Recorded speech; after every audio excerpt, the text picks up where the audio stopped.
जय हिंद। वनस्पति विज्ञान क्लास में आपका स्वागत है। तो आज हम वनस्पति विज्ञान क्लास में पढ़ेंगे आज जल के बारे में। किसके बारे में? जड़ के बारे में पढ़ेंगे। ठीक है, तो पहले जान लेते हैं कि वनस्पति विज्ञान यानी बोटनी का जनक कौन है। तो वनस्पति विज्ञान का जनक है अरस्तु को, सॉरी थियोफ्रेस्टस। कौन है? थियोफ्रेस्टस। जनक कौन है? थियोफ्रेस्टस। यानी कि अगर आप लोग कोई पूछेगा कि वनस्पति विज्ञान यानी बोटनी का जनक कौन, यानी बाप इसका कौन है, तो थियोफ्रेस्टस। कौन है? थियोफ्रेस्टस। अब बायोलॉजी का जनक है अरस्तु। बायोलॉजी के दो भागों में बांटा गया है, एक जूलॉजी और एक बॉटनी में। तो हम पढ़ रहे हैं बॉटनी, वनस्पति विज्ञान। तो पढ़ेंगे आज जड़ के बारे में। जड़ को इंग्लिश बोलते हैं रूट, रूट को बोलते हैं मूल, और जड़ भी बोलते हैं। ठीक है, शुरुआत करते हैं। अब जानते हैं कि जड़ का विकास कैसे होता है? मूलांकुर किसके द्वारा? मूलांकुर द्वारा। जैसे ये बीज है, क्या ये बीज है, तो बीज का जो ऊपरी भाग जा रहा है ये है प्रांकुर भाग। कौन सा भाग? प्रांकुर भाग। और ये बीज का जो निचला भाग है ये है मूलांकुर भाग। कौन सा भाग है? मूलांकुर भाग। तो बीज का यानी कि जड़ का विकास कैसे हुआ? तो मूलांकुर के द्वारा, इंग्लिश बोलते हैं रेडिकल। किसके द्वारा? रेडिकल के द्वारा। अगर अगला है कि जियोट्रॉपिक, यानी कि क्या जड़ भूमि के अंदर जाता है? क्या जड़ भूमि के अंदर जाता है? हाँ, भूमि के अंदर जाता था, यानी पॉजिटिव, हाँ अंदर की ओर जाता है। फोटो से क्या जड़ प्रकाश की ओर जाता है? नहीं, प्रकाश की ओर नहीं जाता, नेगेटिव। क्या? नेगेटिव। जड़ प्रकाश की ओर नहीं जाता है। अगला है कार्य। क्या जड़ का कार्य क्या है? आंतरिक सहायता प्रदान करना। क्या कहना? आंतरिक सहायता प्रदान करना। रूट कैप, यानी कि जल का अवशोषण कौन करता है? जल का अवशोषण कौन करता है? Root cap. जैसे कि जड़ होता है ना, जड़ सिर्फ कहता है कि जड़ पानी सोखता है, जड़ पानी नहीं सोखता है, पनिया सोखता है कौन है? Root hair. कौन सोखता है? Root hair. ये जो है ना रूट हेयर है, ये क्या है? रूट हेयर है। तो जल का अवशोषण कौन करता है? Root hair. अब जड़िया जो है, पेड़वा का जो जड़िया रहता है ना, जड़िया, जैसे कि बचपन में हम बहुत आम कबाड़ते थे, आप लोग भी कबाड़ते होंगे बचपन में। जब आम जिसमें कबाड़ते हैं ना, उसमें चचरा के डरियन सब टूटता है, तो थियन सोरियन वो सब वही सब टूट जाता। तो जलवा कौन सोखेगा? जड़िया तो जल सोचता, जड़िया जो है जल नहीं सोखता है, वो सिर्फ स्तंभ जैसा खड़ा रहता है, मजबूत बनाए रखता है पौधा को। सोखता कौन है? जल का रूट हेयर। और कबाड़ते समय रूट हेयर में टूट जाता है चचटा के, और लाके उसको ऐसे गढ़ते हैं। तो कहते हैं कि काहे नहीं हुआ आमक पेड़वा, तो कहाँ से होगा? रूट हेयर में टूट गया तो होगा कहाँ से? तो रूट हेयर ये जो है का ईश्वरिया जो है रूट हेयर, कुछ है रूट हेयर। तो रूट हेयर क्या करता है? जल का शोषण करता है। अगला है रूट कैप। ये जो कलर दिखा रहे हैं ब्लू कलर का, ये जो रूट हेयर है, रूट कैप को जी, रूट कैप क्या करता है? मिट्टी खोदने काम करता है। कोई छोटा छोटा पौधा में देखना चाहिए, कोई बड़ा पौधा में जड़िया के जो नीचे रहता है उजला भाग, वो क्या करता है? मिट्टी खोदने का काम करता है। Root hair, root cap. कौन? Root cap. जल का अवशोषण कौन करता है? Root hair. और जड़ का काम क्या है? यांत्रिक सहायता प्रदान करना। जड़ क्या प्रकाश की ओर जाता है? नहीं। क्या जड़ जमीन की ओर जाता है? हाँ, जमीन की ओर जाता है, इसलिए पॉजिटिव। जड़ का कार्य क्या? मूलांकुर के द्वारा विकास करना। ओके, अब जानेंगे हम जड़ के प्रकार। अब जानेंगे जड़ का प्रकार, टाइप ऑफ रूट, यानी जड़ का प्रकार।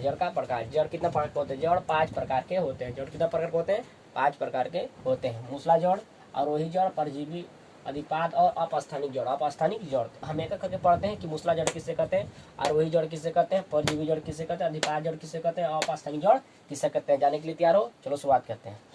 मूसला जड़ किससे कहते हैं? इंग्लिश बोलते हैं टैप रूट, यानी मूसला जड़ किससे कहते हैं? मूसला जड़ जमीन के सीधे की ओर जाता है। मूसला जड़ जो है ना, जमीन के सीधे की ओर जाता है, इसीलिए इसको प्राथमिक जड़ भी कहते हैं। मूसला जड़ क्या है ना, कि जमीन के एकदम सीधे की ओर जाता है, इसीलिए इसे प्राथमिक जड़ भी कहते हैं। यह पूरे जीवन भर पेड़ के साथ रहता है। मूसला जड़ जो है पूरा जीवन भर पेड़ के साथ रहता है। और मूसला जड़ को काटने से पौधा सूख जाता है। पौधा क्या करता है? सूख जाता है। जैसे आम का पौधा, नीम का पौधा, जो आम और नीम के पौधा, जामुन तामुन के सब पौधा में जो रहता है ना जड़, वो मूसला जड़ रहता है, उस जमीन के सीधे की ओर जाता है। अगर इसको काट दोगे तो आम और ये सब जो के पेड़ जो है ना सूख जाएगा, एकदम खड़े सूख जाएगा। इसी से प्राथमिक जड़ भी कहते हैं। तब मूसला जड़ समझ में आ गया।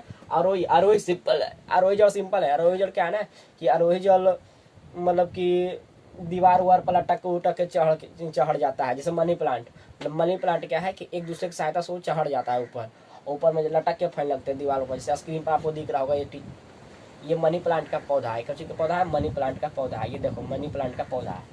अब मनी प्लांट का पौधा यानी कि ये आरोही जड़ में आता है। किसमें आता है? आरोही जड़, मनी प्लांट। इसमें लिखने की क्या जरूरत है? आरोही जड़ में सिंपल है, ये लटक के चढ़ता है, फरता है, बढ़ता है। अगला है परजीवी। क्या है?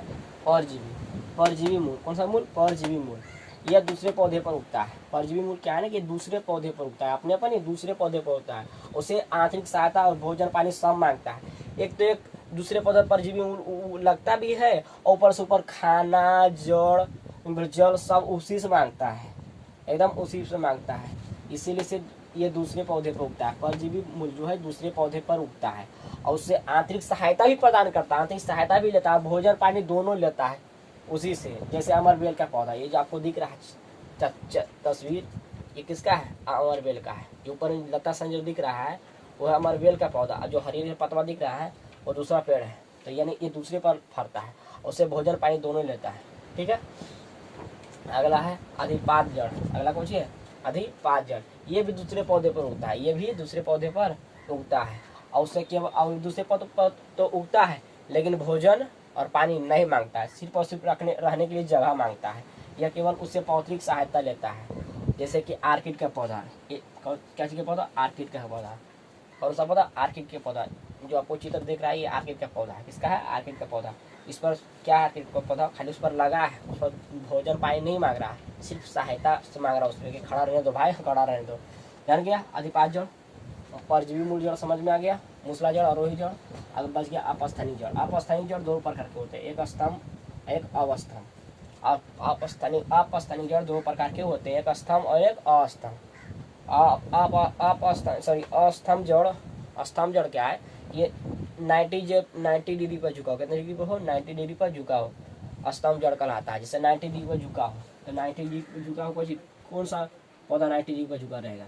मान लो कि सिंपल के लिए देहात में ज़्यादा करके पौधा उगाए जाते हैं, पीपर, बौर, इस सब में जो जड़िया रहता है इसे लटकन, जो आपको चित्र में दिख रहा है जड़िया ही दिख रहा है, ये कौन सा जड़ है? स्तंभ जड़। अगला है अवस्तंभ जड़।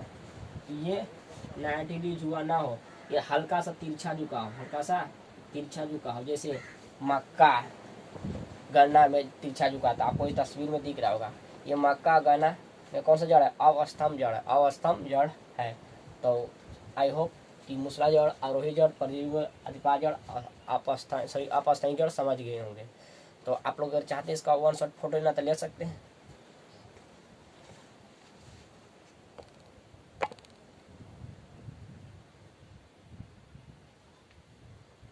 चलो, तो फिलहाल इस वीडियो में इतने ही, मिलते हैं नेक्स्ट वीडियो में। तक के लिए जय हिंद, जय बिहार।